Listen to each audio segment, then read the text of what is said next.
શરૂઆતમાં મહત્વના સમાચાર પર નજર કરી લઈએ। આણંદમાં કેન્દ્રીય ગૃહમંત્રી અમિત શાહ દ્વારા મોટી જાહેરાત કરવામાં આવી છે।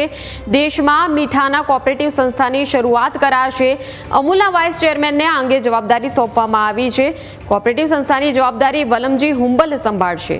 કોઓપરેટિવ સંસ્થા દેશભરમાં મીઠાના ઉત્પાદનને વેગ આપશે।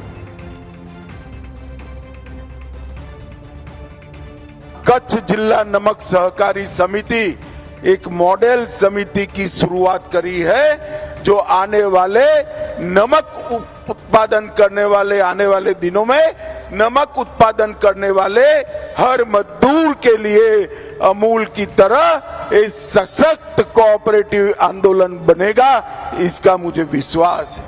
और एक साथ बनाई हुई 3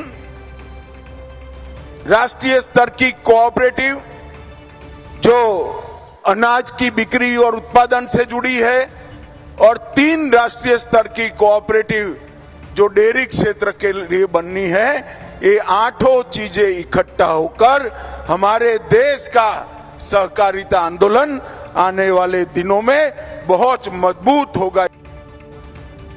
तो सहकारिता मंत्रालयના ચતુર્થ સ્થાપના દિવસની ઉજવણીમાં મુખ્યમંત્રી પણ ઉપસ્થિત રહ્યા હતા।